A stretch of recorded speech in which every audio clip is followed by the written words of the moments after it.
এক ফোঁটা মধু 1 বছরের কম বয়সী বাচ্চার জন্য কি বিপজ্জনক হতে পারে? অনেকে বলেন ন্যাচারাল জিনিস, ক্ষতি কিসের, কাশি কমে, ইমিউনিটি বাড়ে। কিন্তু আজকের ভিডিওটি যদি আপনি শেষ পর্যন্ত না দেখেন তাহলে আপনি হয়তো একটি মারাত্মক ভুল করে ফেলতে পারেন। আসসালামু আলাইকুম, আমি Khan Jahan. Welcome to my YouTube channel and Facebook page. আশা করছি সবাই অনেক ভালো আছেন। আমাদের সমাজে মধুকে বলা হয় পিওর, ন্যাচারাল এবং হেলদি। তাই অনেকে ভাবে বেবিকে একটু মধু দিলে কি এমন ক্ষতি, কিন্তু মেডিকেল সায়েন্স বলছে 1 বছরের কম বয়সী শিশুর জন্য মধু সেফ না। কারণটা জানলে আপনি অবাক হয়ে যাবেন। মধুর মধ্যে মাঝে মাঝে ক্লোস্ট্রিডিয়াম বোটুলিনাম স্পোর থাকে। অ্যাডাল্ট বা বড় বাচ্চার এই ক্লোস্ট্রিডিয়াম বোটুলিনাম স্পোর ডাইজেস্ট করার ক্ষমতা থাকে, কিন্তু 1 বছরের কম বয়সী বাচ্চার জন্য এটা অনেক ডিফিকাল্ট। কারণ 1 বছরের কম বয়সী শিশুর গাট এখনো ম্যাচিওর হয়নি। ফলে কি হয়, ইনফ্যান্ট বোটুলিজম হতে পারে, মাসল উইকনেস হতে পারে, দুধ খাওয়া বন্ধ করে দিতে পারে, আবার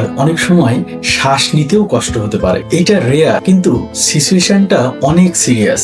এখন প্রশ্ন হলো, রান্না করা মধু বা প্যাকেটজাত মধু কি সেফ? অ্যান্সার হলো না। র প্রসেস প্যাকেট কোনো ধরনের মধুই সেফ না।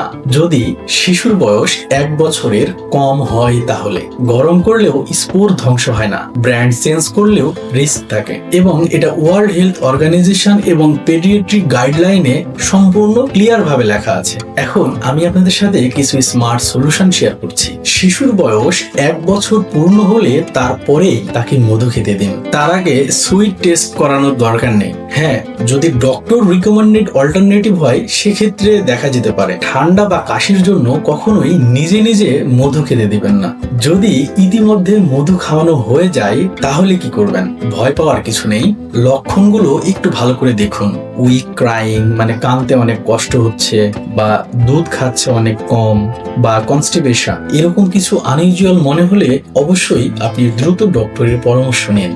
মনে রাখবেন, ভালোবাসার যত্ন যেন অজান্তেই ঝুঁকি না হয়ে যায়। আমি খান জাহান, একজন গ্র্যাজুয়েট মেডিকেল টেকনোলজিস্ট। আমি 2008 সাল থেকে ডিজিজ ডায়াগনোসিসের সাথে জড়িত।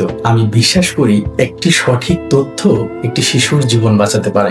ভিডিওটি ভালো লাগলে অবশ্যই বন্ধুদের সাথে শেয়ার করুন। নিয়মিত স্বাস্থ্য টিপস পেতে আমাদের ইউটিউব চ্যানেল এবং ফেসবুক পেজের সাথে যুক্ত থাকুন। দেখা হবে পরবর্তী কোনো ভিডিওতে। সেই পর্যন্ত সবাই ভালো থাকুন, সুস্থ থাকুন। আপনার সুস্বাস্থ্য কামনা করছি। আল্লাহ হাফেজ।